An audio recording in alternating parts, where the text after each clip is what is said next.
Bonjour à tous et bienvenue dans cette nouvelle revue d'actualité. Au programme aujourd'hui, on va parler de la Nouvelle-Calédonie et on va parler évidemment de ce qui se passe au Moyen-Orient, mais j'espère qu'on va faire un peu court parce qu'il y a énormément de choses à aborder. Petite surprise, ce vendredi, je vais aborder la question autour de Squeezie et son boycott. Et vous allez voir, on va claquer des culs. Mais avant tout, je t'invite à liker, à commenter, à partager, surtout à t'abonner à la chaîne de Georges. C'est très important. Pourquoi? Ah, c'est un bout de fer.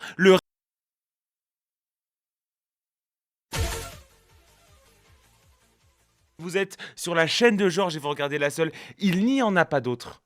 Bien qu'elle ait été pas mal imitée. La seule et l'unique revue d'actualité. On est parti, c'est parti. Abonne-toi, c'est important.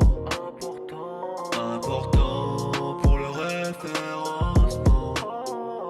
N'hésite pas à t'abonner.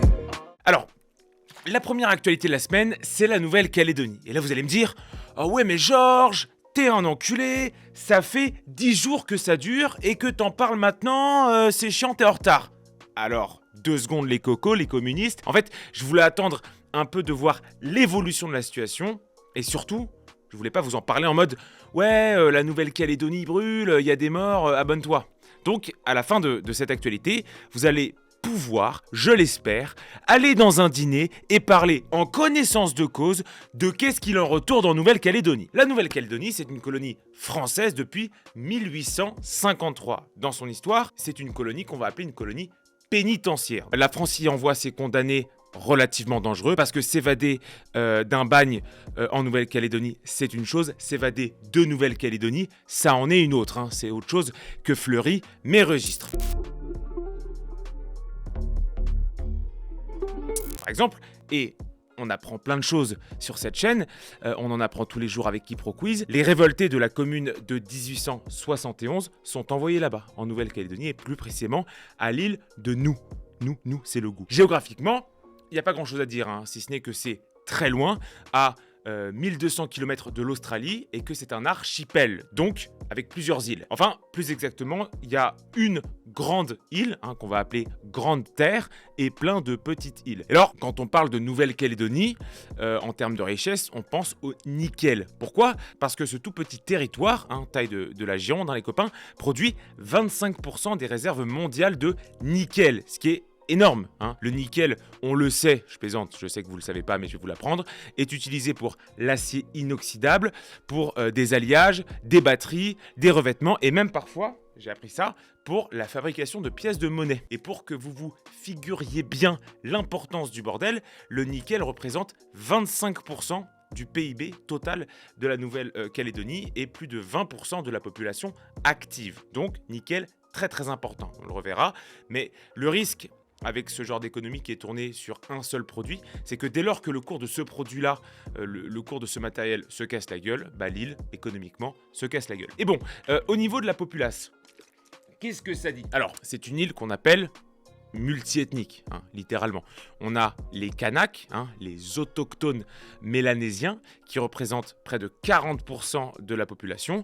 On va avoir les Caldoches, qui sont les descendants des premiers colons européens. Eux, c'est 27% de la population. On va voir les Walisiens et Futuniens, donc des îles du même nom, 8% de la population. Et enfin, les métropolitains qui viennent directement de métropole, qu'on appelle les oreilles, vous allez voir pourquoi, et qui sont 15% de la population totale. Alors attention, là vous vous dites, mais mon Georges, c'est quoi la différence entre les Caldoches qui sont blancs et les oreilles qui sont blancs aussi? Eh ben en fait, les Caldoches sont en Nouvelle-Calédonie depuis plusieurs générations et ils se considèrent eux-mêmes comme des vrais Calédoniens, puisqu'ils sont là depuis, grosso merdo, la fin du 19e siècle. Au contraire des oreilles, qui sont venues assez récemment pour des besoins personnels, mais surtout pour des besoins professionnels. Et c'est assez gaulerie, mais si on dit les oreilles, une théorie, c'est parce qu'en arrivant sur cette terre, vu qu'ils y connaissent rien, et ils connaissent rien aux coutumes, ils comprennent rien à la langue,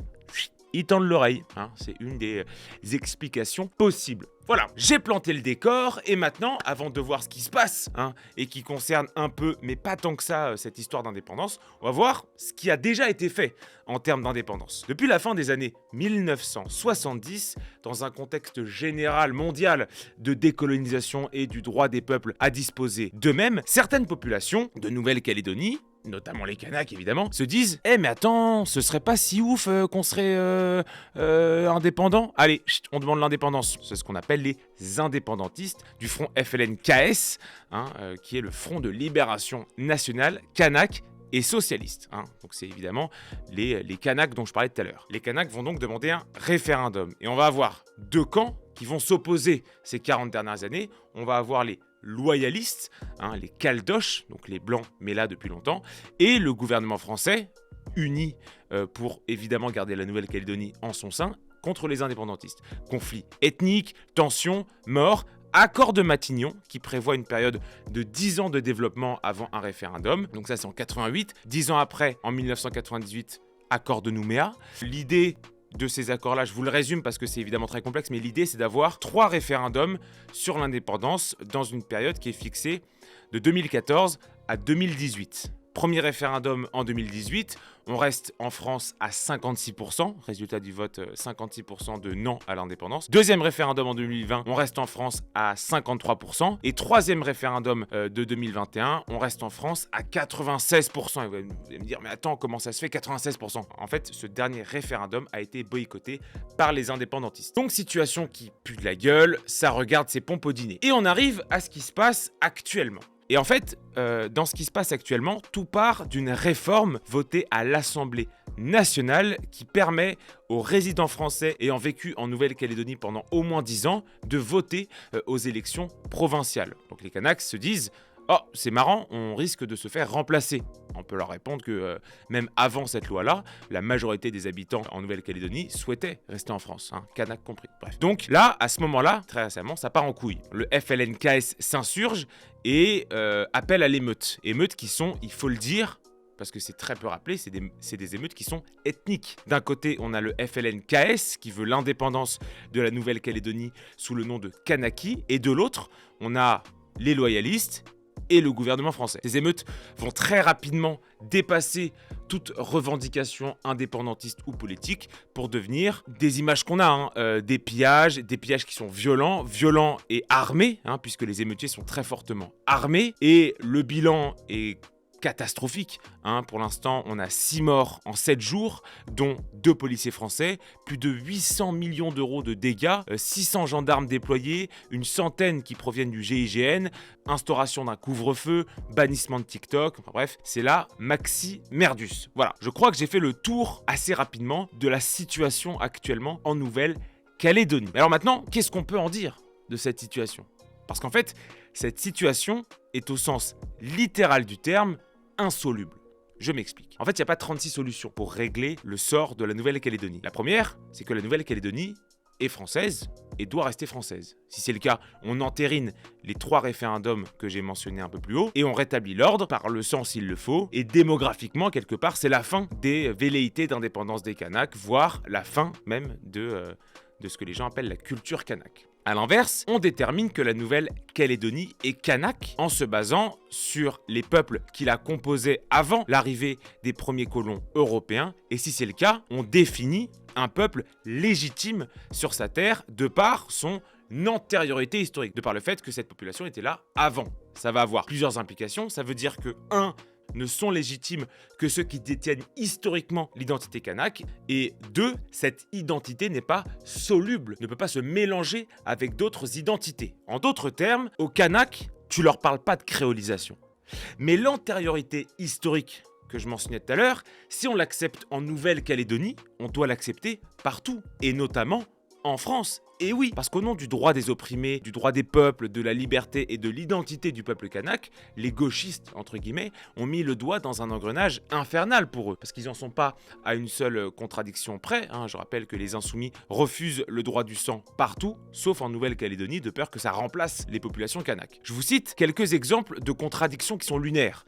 Daniel Schneiderman, qui est vraiment la boussole du gauchisme culturel, nous dit un peuple vivait paisible sur une terre, survint d'au-delà des mers un autre peuple qui avait la légitimité du malheur et la force des armes. Bon, déjà, on analyse le texte, on dirait du Guillaume Musso sous Tranxène, et surtout, cette situation que décrit Daniel Schneiderman, c'est aussi celle de la France. Comment défendre l'identité des peuples et la lutte contre le remplacement démographique à des milliers de kilomètres de la France, mais de ne pas le constater et lutter contre en France. Pareil, c'est le cas de Christiane Taubira, qui a reconnecté avec l'idée d'identité, mais lorsqu'elle concerne la Guyane. Je vous la cite, « Nous sommes à un tournant identitaire, les Guyanais de souche sont devenus minoritaires sur leur propre terre. » Ça veut dire qu'il y a une terre pour les Guyanais. La terre, l'identité, le peuple. Et alors, cette Christiane Taubira, donc de gauche, éminemment d'extrême gauche même, elle nous a pondu un truc concernant la Nouvelle-Calédonie, t'as l'impression de lire Renaud Camus. Donc, ce que je vais citer concerne la Nouvelle-Calédonie, attention. Mais quand elle le dit sur la Nouvelle-Calédonie, c'est de gauche. Par contre, si tu appliques ce que je vais citer à la France, ça devient facho. Je cite, « Un peuple en ces lieux refuse de décliner, de dépérir ou de s'éteindre, ou simplement de se faner, de renoncer à lui-même. Ils sont ainsi les peuples attachés à leurs racines, leur culture, leur mythe, leur histoire et leur géographie. » Ça, c'est Christiane Taubira qui parle d'attachement à sa terre. Ce qui amène des contradictions complètement lunaires, où t'as un mec, Mathieu Slama, que honnêtement, je vous le dis sincèrement, je ne connaissais pas, mais que je préférais à Gryffondor, qui va nous faire une proposition qu'il tire tout droit des enfers. Je vous la mets. La question ne doit pas être la question de l'enracinement, une question ethnique, une question d'un peuple contre un autre, quoi que ce soit. La question, c'est l'émancipation. C'est la libération face à un fait colonial, face à l'oppression, face aux discriminations, face à la stigmatisation, etc. À mon sens, les mots qui devraient être utilisés pour décrire ce qui se passe en Nouvelle-Calédonie doivent être des mots de liberté et d'émancipation. Ce ne doivent pas être des mots qui appartiennent au camp réactionnaire. Donc moi, c'est le bémol que je fais par rapport à certains discours qui exaltent l'identité kanak, les racines kanak, etc. Moi, j'ai du mal avec ce discours-là. Je préfère des discours d'émancipation, des discours de liberté, des discours de lutte contre les discriminations, contre l'oppression, qu'un discours qui a, à mon sens, c'est mon avis personnel évidemment, des relents réactionnaires et identitaires. Voilà, je pense que c'est un écueil qu'il faut éviter. Et en fait, on se rend compte que ce soit dans les pillages pour Naël en Nouvelle-Calédonie ou dans la tête de certains intellectuels, la pierre angulaire de leur pensée, c'est le racisme anti-blanc. C'est les blancs qui sont responsables de tout, de tous les maux, MAUX. Les blancs nous ont remplacés en Nouvelle-Calédonie et les blancs n'ont pas le droit d'avoir d'identité puisque on va défendre l'identité des peuples autochtones en Nouvelle-Calédonie ou en Guyane pour Christiane Taubira, mais on va refuser cette défense-là aux Français. Dites-moi ce que vous en pensez de cette situation en Nouvelle-Calédonie et dites-moi, si vous le pouvez, dites-moi des solutions qu'on pourrait apporter sur ce territoire-là parce que moi, personnellement parlant, j'ai étudié la question, je ne vois aucune solution viable. La deuxième actualité de la semaine, c'est ce qui se passe ou c'est ce qui s'est passé au Moyen-Orient et plus précisément deux actualités, deux événements, le mandat d'arrêt contre Benyamin Bibi Netanyahou et la mort du chef d'État iranien. Alors vous allez me dire, oui mais Georges, tu fais chier, c'est deux actualités en une. Oui, mais bon, je vais essayer de faire la jonction, le lien entre ces deux actualités, parce que comme ça tiendra dans une seule et même actualité. Donc, première actualité, qui a fait le bonheur, je l'ai vu sur Twitter, le bonheur des pro-palestiniens mondiaux, la Cour pénale internationale a émis des mandats d'arrêt contre le Premier ministre israélien Benjamin Netanyahou et le ministre israélien de la Défense, Yoav Gallant. Alors, il y a aussi des membres du Hamas. Ça, c'est un peu... La base de ces mandats d'arrêt, c'est évidemment la riposte du 7 octobre par les forces armées israéliennes, donc les opérations militaires en Cisjordanie et à Gaza. Alors, plusieurs choses à préciser. Évidemment, les chefs du Hamas ont aussi reçu la même décision. On va voir pourquoi cette équivalence est dangereuse. Mais... bizarrement, le fait que les chefs du Hamas aient reçu des mandats d'arrêt, personne n'en parle. Ah si, quand même, merde. Déjà, je vais rétablir quelques vérités sur ce fameux mandat d'arrêt. Déjà, c'est une proposition de mandat d'arrêt. C'est le procureur qui demande des mandats d'arrêt. Il faut encore que les juges de la Cour pénale internationale décident d'émettre ces mandats-là pour que ce soit, entre guillemets, effectif. Alors, pourquoi je dis, entre guillemets, effectif ?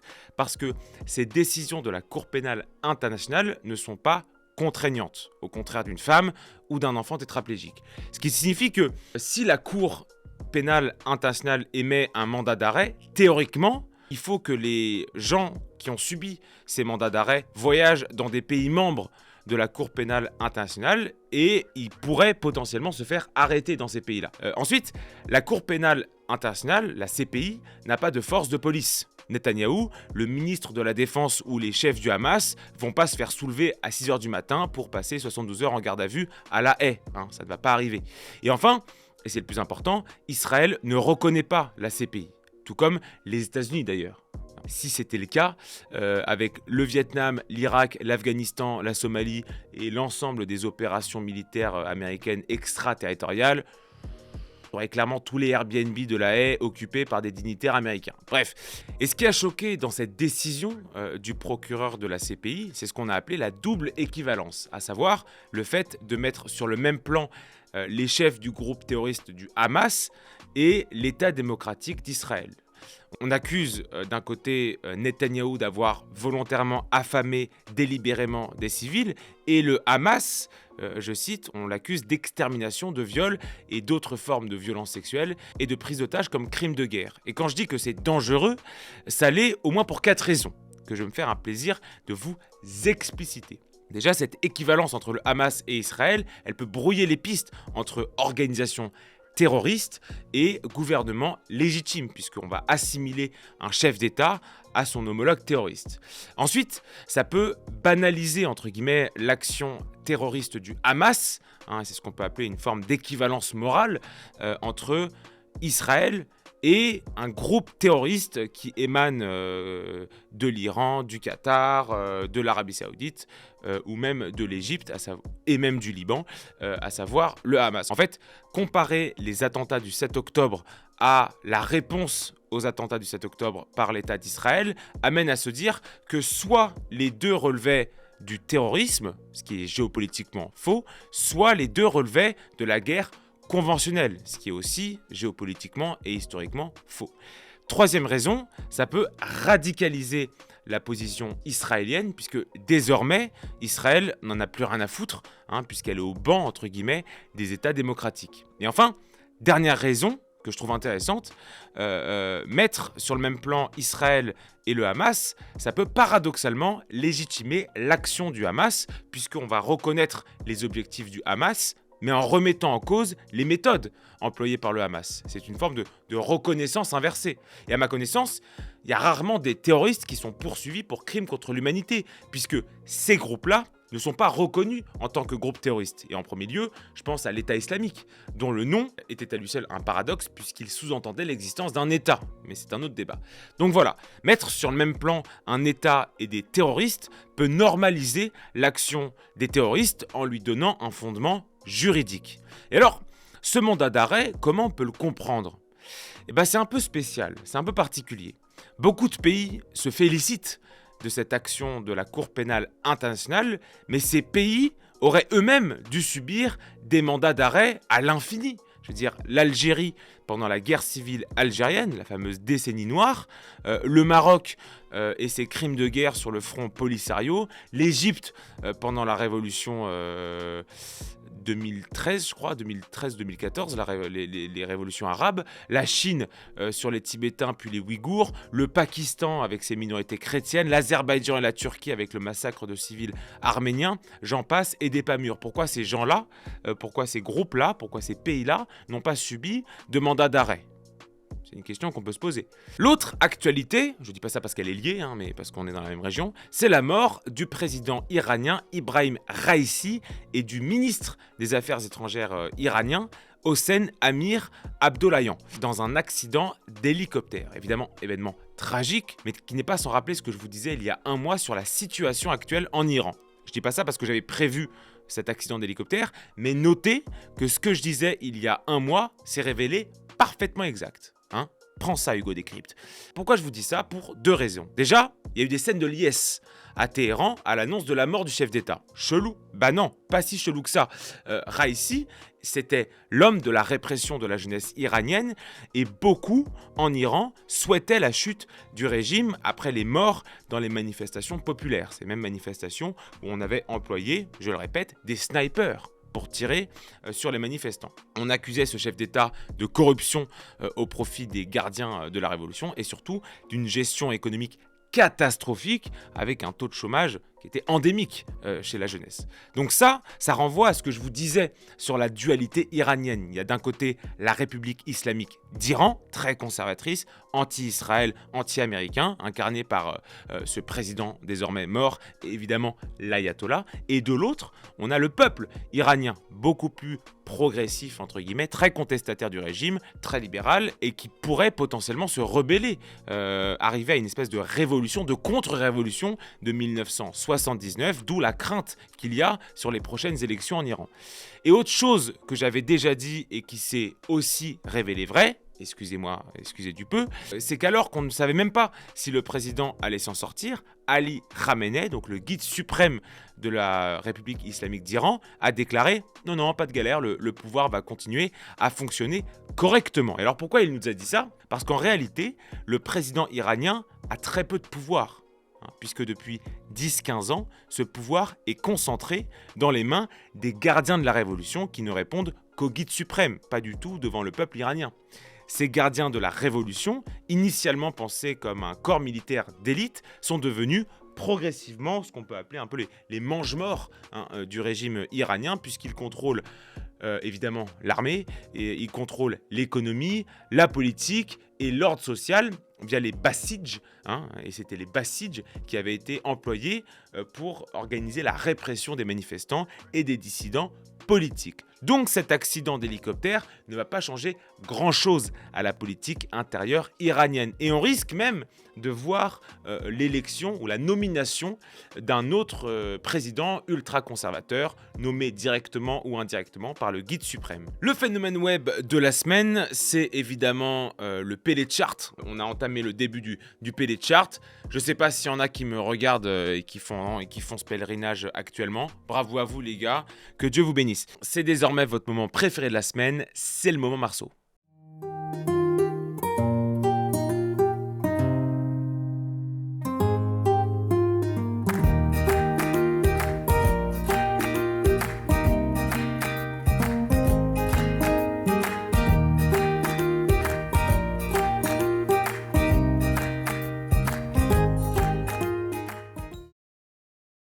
Merci à tous d'avoir suivi cette revue d'actualité. N'hésitez pas à liker, à commenter, à partager et surtout à vous abonner à la chaîne de Georges. C'est très important pour le référencement. Prenez soin de vous et de vos proches. Vive la France et vive ce qu'il en reste. Time! Abonne-toi.